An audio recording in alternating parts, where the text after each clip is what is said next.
C'était le 18 septembre 2014. Le soleil brésilien brûlait impitoyablement sur la place poussiéreuse à l'extérieur de João Pessoa, où le Circo Novo Horizonte avait dressé ses tentes usées. Derrière un conteneur maritime rouillé se trouvait un ring d'entraînement improvisé sous des bâches affaissées dont les bords se soulevaient dans le vent sec. C'était le 18 septembre 2014 et le soleil brésilien brûlait impitoyablement sur le terrain poussiéreux à l'extérieur de João Pessoa, où le Circo Novo Horizonte avait dressé ses tentes délabrées. Derrière un conteneur maritime rouillé se trouvait un ring d'entraînement provisoire sous des bâches affaissées dont les bords se soulevaient dans la brise sèche. À l'intérieur, un prédateur rôdait dans l'ombre silencieux, observant, attendant. Katrina Esteves avait de l'allure de cirque dans le sang. À 31 ans, elle était la troisième génération de sa famille à travailler avec des grands félins et avait hérité à la fois de la passion et du danger de son père, qui avait dressé des lions pendant des décennies. Elle se spécialisait dans les lions, le prédateur le plus connu d'Afrique et un élément incontournable des numéros de cirque traditionnels. Son protégé actuel était Nero, un mâle de 190 kg avec un pelage doré et une crinière dense en pleine croissance. Les lions n'ont pas la morsure écrasante d'un jaguar, mais leur méthode de mise à mort n'est pas moins brutale. Leurs mâchoires peuvent exercer une pression allant jusqu'à 45 bars et leurs canines de 8 cm sont conçues pour écraser les trachées et sectionner les moelles épinières.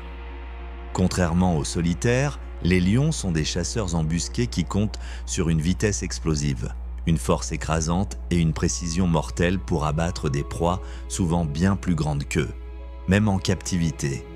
Nero avait été confisqué par des trafiquants d'animaux sauvages alors qu'il était jeune et élevé en captivité sans jamais connaître les savanes ouvertes où ses ancêtres chassaient autrefois. Le contact précoce avec les humains l'avait rendu quelque peu maniable, mais n'avait pas effacé ses instincts. 6 mois plus tôt, Nero avait sauté sur un autre gardien lors du nourrissage et lui avait infligé de profondes blessures à la cuisse, qui avaient dû être suturées avec plus d'une douzaine de points. L'incident a été discrètement étouffé. Un rapport officiel aux autorités brésiliennes de protection de la nature n'a jamais été fait. Cet après-midi-là, le spectacle de midi s'était terminé depuis 1 heure et les quelques spectateurs s'étaient dispersés sous la chaleur. Katrina est retournée dans le ring d'entraînement pour réparer un perchoir en bois qui avait vacillé pendant la prestation de Nero. Le lion était allongé dans le coin le plus reculé de son enclos, cherchant un peu de soulagement de la chaleur accablante dans une étroite bande d'ombre. Paulo Mendes, un jeune assistant qui travaillait au cirque depuis seulement 3 mois, se tenait à l'extérieur de la porte principale de l'enclos. Il tenait un trousseau de clés et une bouteille d'eau pulvérisée à la main et attendait le signal de Katrina pour aider à la réparation. Le cirque travaillait sans mesure de sécurité formelle et il n'y avait pas d'équipement de tranquillisation à portée de main. Une négligence dangereuse lorsqu'on travaille avec des prédateurs au sommet de la chaîne alimentaire. Katrina entra dans l'enclos et s'agenouilla à côté de la barre endommagée, tournant partiellement le dos à Nero tout en martelant un support métallique. Le lion resta immobile, l'observant avec le focus patient d'un chasseur né. Puis, sans avertissement, Nero combla la distance entre lui et Katrina en moins de 2 secondes. Paulo décrivit plus tard l'attaque comme étrangement silencieuse. Seulement le léger bruit des pattes massives sur la sciure et l'inspiration aiguë de Katrina lorsqu'elle réalisa son erreur. Le corps de 190 kg du lion la heurta avec une force dévastatrice. Ses puissantes mâchoires mordirent à son épaule droite avec une pression écrasante. L'impact projeta Katrina sur le côté. Son marteau vola à travers l'enclos lorsqu'elle s'écrasa durement au sol.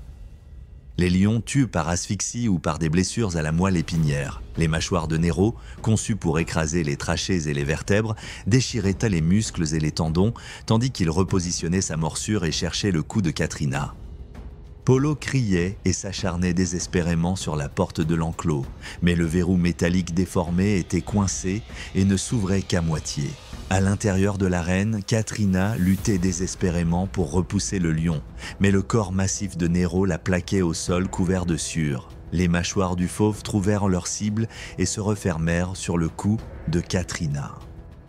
Pendant presque 40 secondes, qui semblèrent une éternité, Polo ne pouvait qu'observer avec horreur la vie de sa collègue s'évanouir. Le sang s'accumulait rapidement sous le corps de Katrina, tandis que sa résistance faiblissait.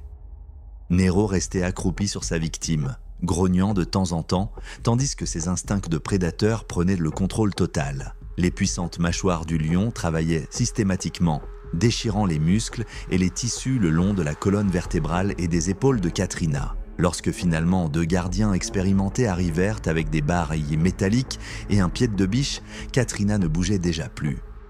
Les hommes forcèrent violemment la porte coincée et repoussèrent Nero avec les barres jusqu'à ce qu'il se retire finalement dans le coin le plus éloigné de l'enclos. Le corps de Katrina fut transporté par camion dans une clinique proche, mais les secouristes ne purent que confirmer ce que tout le monde savait déjà. Elle était morte d'une perte massive de sang, de blessures à la moelle épinière et d'une artère carotide sectionnée. Les autorités environnementales brésiliennes ont discrètement retiré Nero sous sédation et l'ont emmené dans un centre de réhabilitation pour animaux sauvages. Aucune accusation n'a été portée contre le cirque, bien que les enquêteurs aient documenté l'absence totale de protocole de sécurité et les antécédents d'attaques antérieures. Le Circo Novo Horizonte a définitivement cessé ses numéros de grands félins, et Katrina Esteves a été inhumée lors d'une petite cérémonie à laquelle seuls des membres de la famille et des collègues du cirque ont assisté. Alors que la sueur se déposait autour du corps sans vie de Katrina, à des milliers de kilomètres de là, dans une grange hongroise, un spécialiste des primates était sur le point de découvrir que 20 ans d'expérience ne signifiaient rien face à un gorille d'eau argentée de 120 kg dont la patience était définitivement à bout. C'était le 7 juin 2015 et les derniers rayons de soleil sur la Hongrie traversaient les lattes déformées d'une grange à bétail en ruine à l'extérieur de Budapest. Sous les bannières de cirque fané et le bois vieilli, quelque chose de gigantesque s'agitait. Edith Varga se déplaçait silencieusement à travers la grange vers l'enclos renforcé où était logé son animal le plus dangereux. À 44 ans, elle avait consacré plus de 2 décennies de sa vie à travailler avec des animaux exotiques dans le secteur hongrois du cirque en difficulté.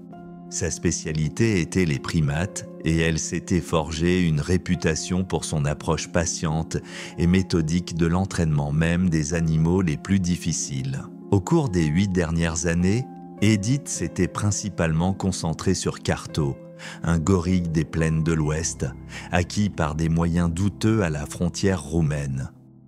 Le gigantesque dos argenté n'avait jamais fait d'apparition publique, mais servait de projet d'entraînement et d'attraction privée pour le petit cirque. Avec 120 kg, Carto incarnait la force brute. Les gorilles dos argenté comptent parmi les êtres les plus forts de la Terre. Les mâles adultes possèdent la force de 10 hommes. Leurs bras massifs, développés pour se balancer à travers les cimes des arbres et pour marcher sur les jointures, peuvent exercer des forces de plus de 125 bars. Bien qu'ils soient normalement calmes, ils peuvent devenir extrêmement agressifs sous stress et donner des coups assez forts pour briser un crâne humain. Kato avait grandi en captivité depuis son enfance et ne connaissait pas les forêts denses d'Afrique centrale où son espèce s'était développée sur des millions d'années. Ce contact précoce avec les humains l'avait rendu en quelque sorte maniable, mais avait aussi engendré des troubles du comportement, comme c'est souvent le cas chez les primates en captivité. Il montrait une sensibilité particulière aux voix masculines fortes et aux changements soudains de l'environnement. Des déclencheurs qu'Edith essayait d'éviter grâce à des routines soigneuses et des stimuli contrôlés. La séance d'entraînement de ce soir devait se dérouler de manière routinière. Alimentation suivie d'un entraînement simple avec des signaux manuels et des commandes vocales. Edith avait déjà sécurisé la porte extérieure de la grange et était entrée dans la zone de l'enclos renforcé. Son partenaire de longue date, János, travaillait sur une échelle dans le coin arrière de la grange et réparait l'éclairage de plafond défectueux qui posait problème depuis des semaines. János se souvint plus tard avoir entendu la voix douce d'Edith lorsqu'elle saluait Kato et l'attirait avec un demi-melon mûr, l'une des friandises préférées de Kato. L'interaction semblait normale, voire agréable, sans signe d'agitation chez l'homme ou l'animal. La grange était calme, à part la voix d'Edith et le grognement occasionnel de Cato en réponse. Puis, sans avertissement, l'atmosphère paisible se brisa. Un cri aigu et perçant résonna dans la grange, suivi du bruit répugnant d'un corps lourd heurtant le bois. Janosch se retourna effrayé sur l'échelle et vit Cato projeter Edith avec une force brutale contre le mur opposé de l'enclos. Edith s'effondra sur le sol couvert de foin, mais parvint d'une manière ou d'une autre à se mouvoir et rampa désespérément sur les mains et les genoux vers la sortie de l'enclos. Du sang coulait d'une blessure à sa tête, là où elle avait heurté la barrière en bois, et ses mouvements étaient vacillants et désorientés. Mais Cato n'en avait pas encore fini avec son attaque. Le massif d'os argentés atteignit Edith avant qu'elle n'ait pu parcourir la moitié du chemin vers la porte. Ses mains puissantes attrapèrent sa jambe et il la tira vers le centre de l'enclos. Cato se tenait au-dessus de sa victime, oscillant légèrement de la manière typique des gorilles en colère, puis il commença à se frapper la poitrine. Un comportement de menace et de préparation qui, dans la nature, annonce la violence. Cato frappait à plusieurs reprises le torse d'Edith avec ses 2 poings, chaque coup assez puissant pour écraser des côtes et déchirer des organes internes. Des sons profonds et gutturaux sortèrent de sa gorge tandis qu'il poursuivait l'attaque. Des vocalisations que les chercheurs en comportement interprètent comme une expression de stress extrême et de surcharge agressive chez les gorilles captifs. Janos regarda horrifié depuis son échelle, sachant bien que toute tentative d'intervenir pourrait se terminer par sa propre mort. L'enclos ne disposait d'aucune barrière d'urgence ou mesure de sécurité. Il ne pouvait donc pas aider sa partenaire. Dans son désespoir, il descendit l'échelle et courut à travers la cour de la grange, appelant à l'aide d'autres employés du cirque. Lorsque Janos revint avec 2 hommes, aucun d'eux n'étant formé à la manipulation des animaux, ils trouvèrent Edith immobile dans une mare de sang qui s'étendait. Son visage était grotesquement enflé et le côté gauche de son crâne montrait des traces évidentes de violence massive et contondante. Cato se tenait à quelques mètres de là, émettant de faibles grognements torturés. La rage intense avait disparu, remplacée par ce qui ressemblait à de la confusion et de la peur. Mais il resta protecteur près de l'enclos et empêcha quiconque de s'approcher du corps d'Edith. Il fallut plus de 2 heures avant que les autorités et les vétérinaires n'arrivent avec l'équipement de tranquillisation. Ce n'est qu'après que Cato fut endormi que les secours purent récupérer le corps d'Edith. Les ambulanciers confirmèrent qu'elle était morte en quelques minutes. Les autorités hongroises de protection des animaux ont immédiatement confisqué Cato et l'ont emmené dans une réserve de primates près de Szeged, où il a été mis en quarantaine et examiné sur le plan comportemental. Le petit cirque a cessé ses activités en l'espace d'1 mois, incapable de continuer après la perte de sa principale dresseuse et de son animal le plus précieux. Edith Varga a été inhumée lors d'une cérémonie silencieuse avec moins de 20 participants. Sa mort est une preuve tragique supplémentaire des dangers imprévisibles liés à la manipulation de puissants animaux sauvages. En Hongrie, il a suffi de quelques secondes pour que la confiance se brise sous le poids de la colère d'un dos argenté. De l'autre côté du monde, en Afrique du Sud, un autre expert commettrait la même erreur mortelle. Cette fois, cependant, avec un éléphant. C'était le 26 avril 2013 et le soleil italien projetait de longues ombres sur le terrain poussiéreux où le Circo Medrano avait dressé ses tentes en périphérie de Naples. Le cirque s'y produisait déjà depuis une semaine et n'attirait qu'un nombre modéré de visiteurs dans le chapiteau principal décoloré à côté d'un supermarché abandonné. Derrière la piste, dans un enclos exigu à peine assez grand pour son corps massif, une éléphante se déplaçait nerveusement d'avant en arrière. Luca Ferri avait consacré 37 ans de sa vie au travail avec des éléphants.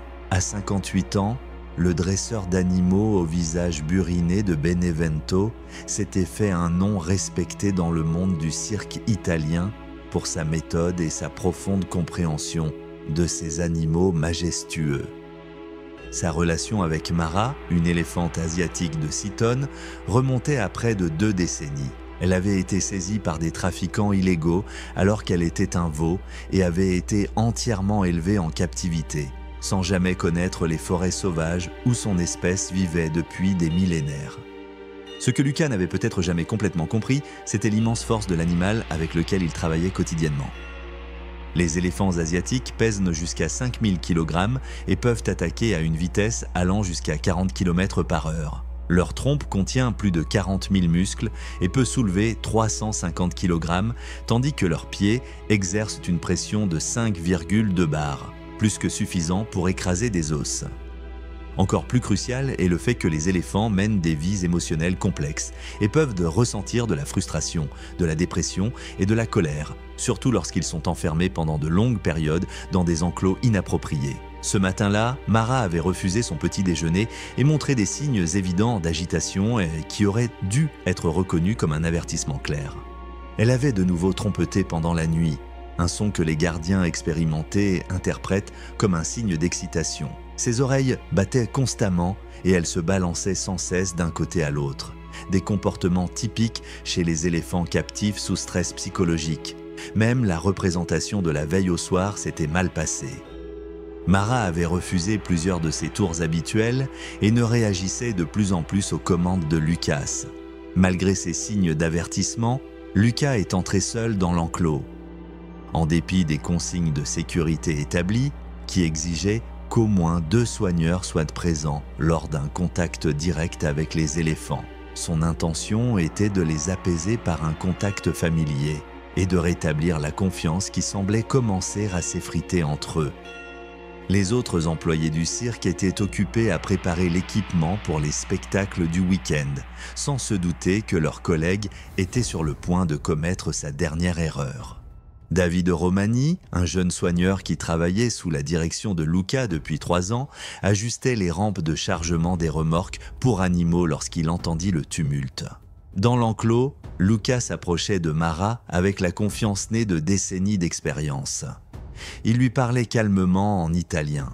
Sa voix portait le ton doux d'une familiarité autoritaire qui lui avait toujours bien servi. Pendant un moment, l'énorme éléphant semblait calme. Ses yeux intelligents suivaient chaque mouvement. Puis soudain, les oreilles de Mara se déployèrent, un signe clair d'excitation que Luca aurait dû reconnaître immédiatement. Sa trompe se leva, testa l'air, et elle émit un cri perçant et retentissant qui résonna sur tout le terrain du cirque. À ce moment-là, des années de frustration réprimée et de stress psychologique éclatèrent en une violence mortelle. Mara s'élança avec la force explosive qui avait autrefois fait de ses ancêtres des armes de guerre redoutées. Son énorme front heurta la poitrine de Luca avec la puissance d'un bélier et le projeta contre les barres d'acier de l'enclos. L'impact lui coupa le souffle et le fit s'écraser sur le sol en béton. Avant que Luca ne puisse se remettre, Mara était déjà sur lui.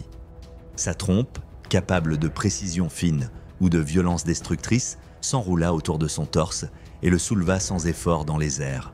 D'un mouvement brusque de sa tête massive, elle le projeta comme une poupée de chiffon contre la grille. Le craquement répugnant des os brisés résonna dans l'air du matin. David entendit le bruit et courut vers l'enclos des éléphants, saisissant un tuyau en métal en chemin. Il frappa désespérément contre les barres et cria de toutes ses forces dans le but de détourner Mara de sa victime. Mais l'éléphante était au-delà de toute raison, poussée par des instincts qu'aucun entraînement au monde ne pouvait réprimer.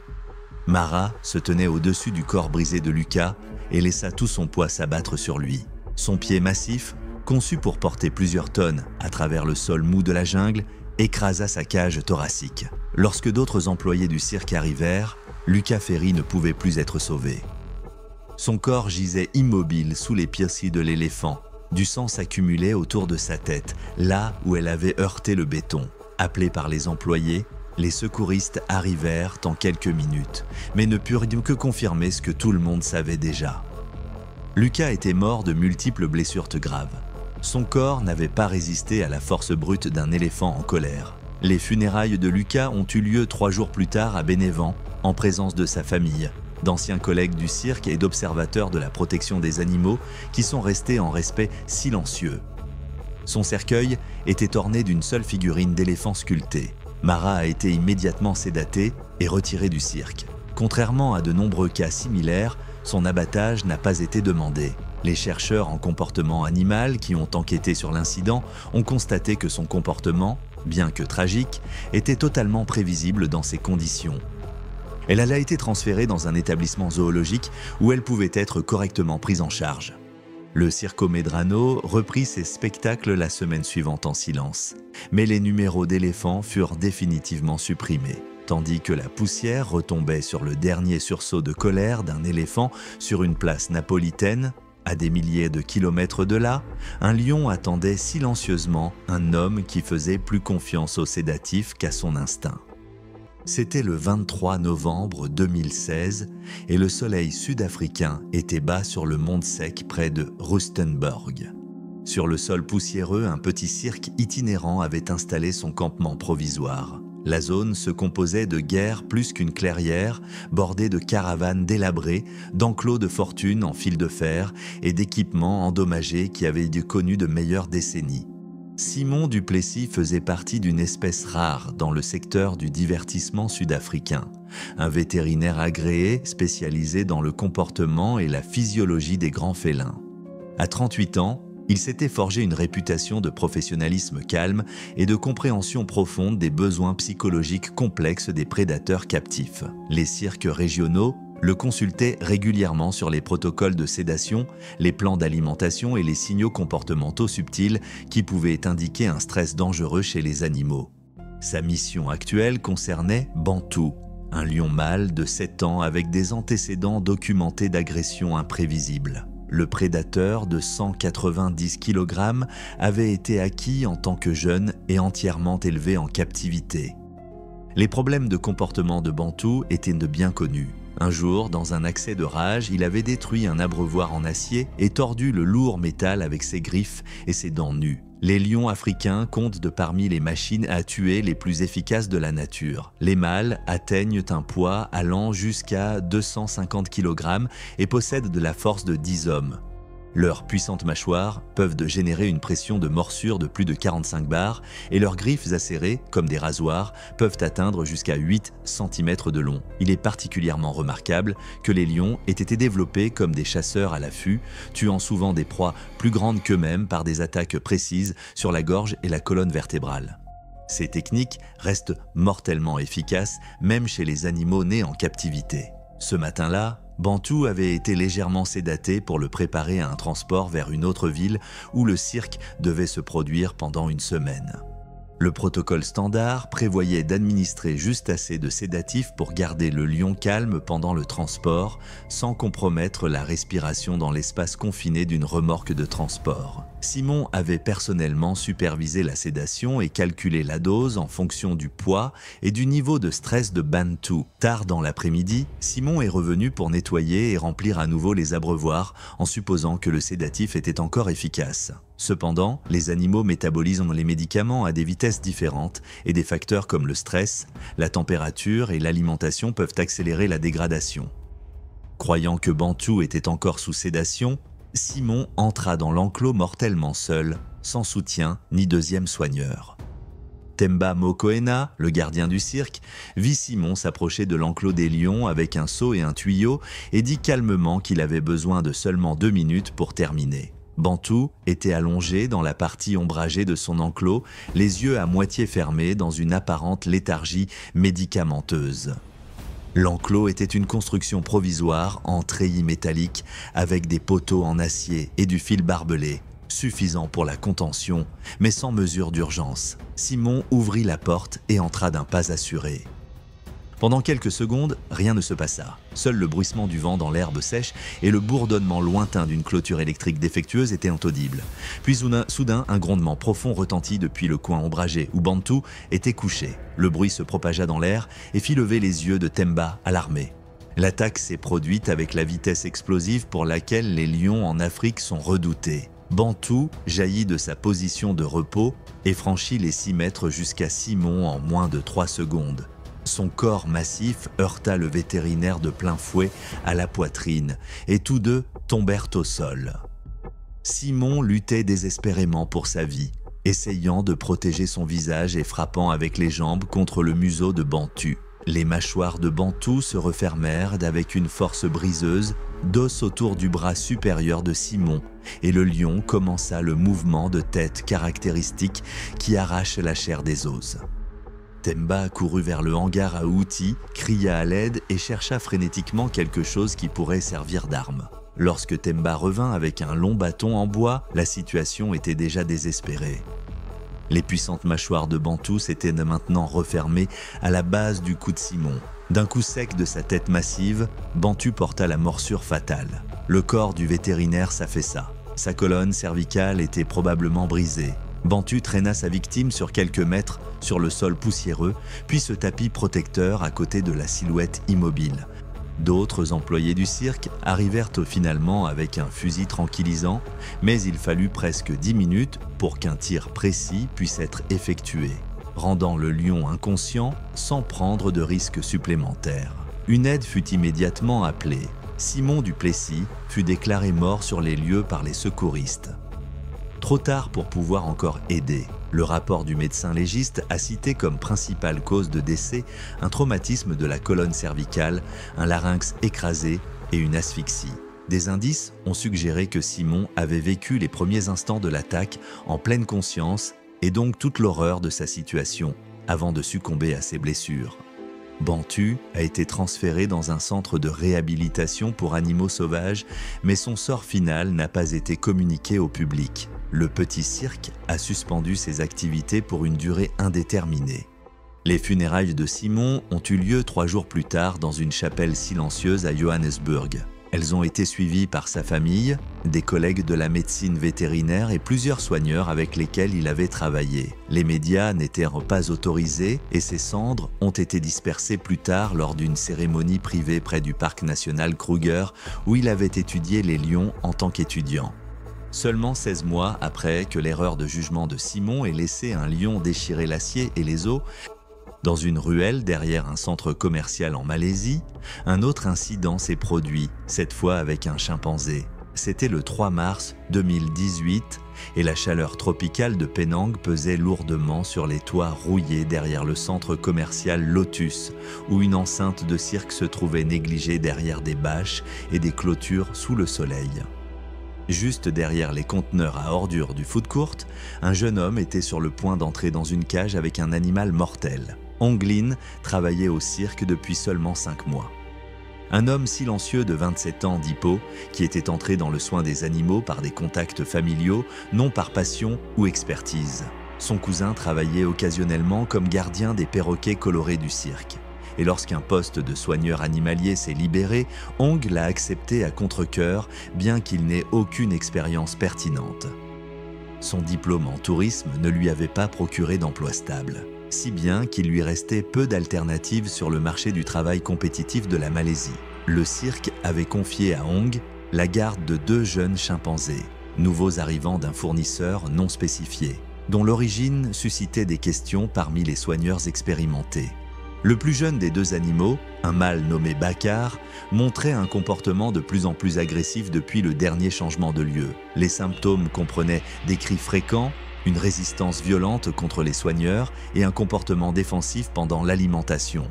En tant qu'inexpérimenté, Ong ne comprenait probablement pas la force incroyable et l'imprévisibilité des animaux dont il était responsable. Les chimpanzés partagent plus de 98% de notre patrimoine génétique, mais possèdent des forces qui dépassent largement les limites humaines. Les animaux adultes sont 5 à 7 fois plus forts que les humains. Leurs bras peuvent exercer une force de plus de 600 kg. Ils ont une prise écrasante et des canines acérées. Leur intelligence et leur instabilité émotionnelle rendent les accès de violence soudains, dangereusement imprévisibles. Des dresseurs expérimentés avaient averti Ong de ne jamais entrer seul dans l'enclos, surtout en dehors des heures de travail régulières. Les chimpanzés devaient être sécurisés dans des caisses de transport pour le nettoyage avec la présence de 2 gardiens pour les animaux agressifs. Ces protocoles existaient pour de bonnes raisons. Dans le monde entier, des chimpanzés captifs ont causé des attaques graves, parfois mortelles. Cet après-midi-là, pendant la pause prévue de la troupe, Ong est retourné à l'enclos des chimpanzés pour nettoyer les bols de nourriture et le sol de l'enclos. Des tâches qui ne faisaient pas partie de son domaine de travail ce jour-là.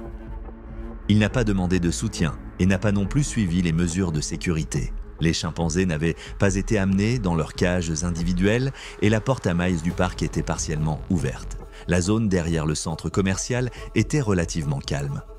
Seul le bourdonnement lointain des systèmes de ventilation et le cliquetis occasionnel des couverts contre les conteneurs à déchets étaient audibles. Suraya, une femme de ménage qui passait sa pause de l'après-midi avec une cigarette, observait Ong entrer dans l'enclos avec une bassine en plastique rouge pour ramasser les gamelles éparpillées.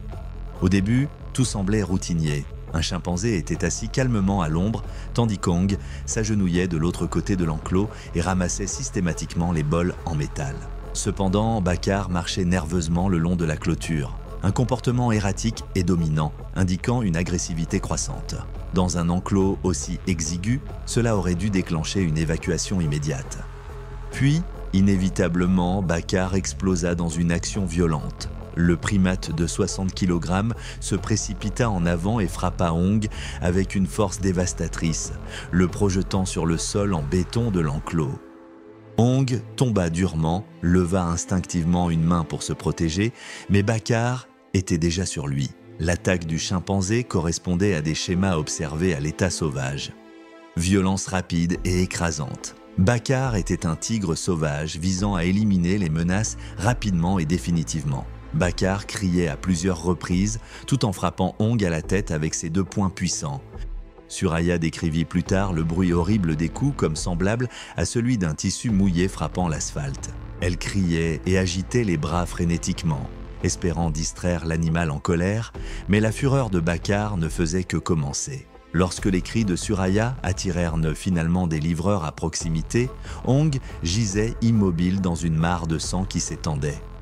Les aides ont attrapé un tuyau d'arrosage et ont aspergé à travers la clôture jusqu'à ce que Bakar se retire finalement dans le coin arrière de l'enclos où il continuait à crier et à marcher nerveusement de long en large. Ong était encore conscient lorsque le personnel du cirque est arrivé, ayant entendu le bruit. Il gémissait doucement et tenait son côté blessé. Il a été transporté dans une camionnette à l'hôpital général de Penang, mais ses blessures étaient trop graves pour qu'un traitement médical puisse encore aider. Plusieurs blessures à la tête, des fractures faciales et de graves dommages aux 2 mains témoignaient d'une attaque longue et brutale. Il est mort 5 heures plus tard d'hémorragie interne et de traumatisme crânien. Les autorités malaisiennes de la faune ont retiré Bakar le soir même sous forte sédation et l'ont emmené dans un centre de réhabilitation pour primates à Bornéo. Son sort final est resté inconnu du public. Ong Lim a été inhumé lors d'une simple cérémonie bouddhiste à Ipoh. Sa mort était un autre rappel tragique des dangers liés au travail avec de puissants animaux sauvages sans formation adéquate ou protocole de sécurité. Merci d'avoir regardé. Si ces rencontres mortelles vous ont intéressé, la prochaine vidéo porte sur des prédateurs encore plus impitoyables. À bientôt.